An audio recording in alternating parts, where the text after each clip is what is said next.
Do you know how many quarterback-needy teams are watching right now? How many front offices saw what this young man did against Carolina and thought, if the Browns don't want him, we'll take him? Because here's the truth. Be advised, my OnlyFans is now 20% off. Weirdos are gonna come after y'all. Oh no. Mm-mm. Oh, I don't know who told you that. If no one else will say it, I will. This young man. After checking out the Cleveland Browns today, I'm about to say something that's going to ruffle some feathers in Cleveland, but I don't care. To a team that actually wants him. Because if you're going to sit here, watch him ball out, and then keep him at QB4 like nothing happened, you're wasting everybody's time. Let's get the facts straight. This young man just showed what he can do in the preseason opener. 14 of 23, 138 yards, 2 touchdowns, 106.8 passer rating, plus 19 rushing yards. That's not just serviceable. That's not just good for a rookie. That's legit starting quarterback numbers. And he did it with limited reps, under the bright lights, with a bunch of people waiting for him to fail. And let's not forget, this was the most watched preseason football game in history. And yet, here we are, week 2 of the preseason, and the Cleveland Browns' unofficial depth chart hasn't moved an inch. 1 is Joe Flacco, 2, Kenny Pickett, 3, Dillon Gabriel, 4. This young man, are we being pranked? I don't care what kind of veteran presence you think Joe Flacco brings, or how much you believe Kenny Pickett just needed a change of scenery. And Dillon Gabriel?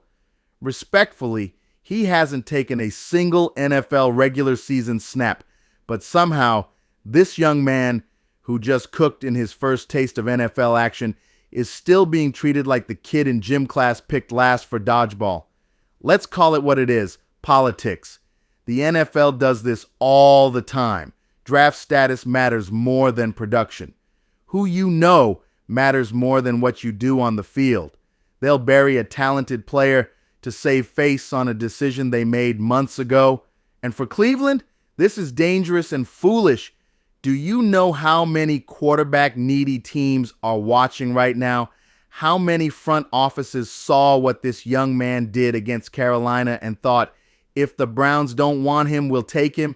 Because here's the truth. If you don't value him, someone else will. This isn't some give him a few years to develop situation. He's ready now. He's been ready. Playing under the pressure cooker that was Boulder, Colorado, under Coach Prime is better preparation than sitting behind a clipboard in Cleveland while Joe Flacco mentors you. And let's be real, what's the long-term plan here? Joe Flacco isn't your future. Kenny Pickett has had flashes, but hasn't proven he's the guy.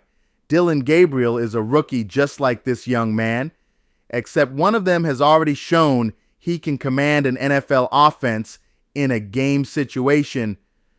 And spoiler alert, it's not Gabriel.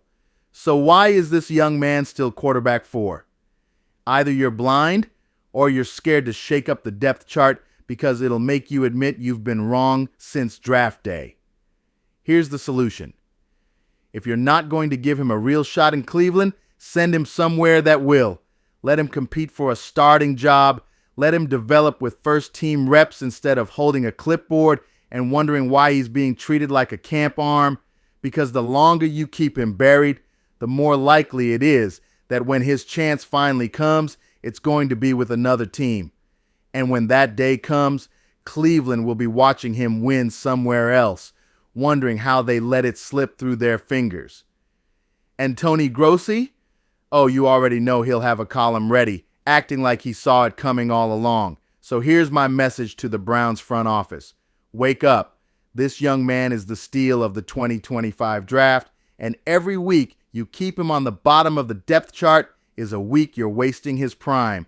Either start him or trade him to a team that will, because trust me, he's not the one who's going to regret it. You are. I'm coming. I already made reservations. That's the believer. Are you the belief or the believer? I know who I am. We gotta find out who you are. I'm coming.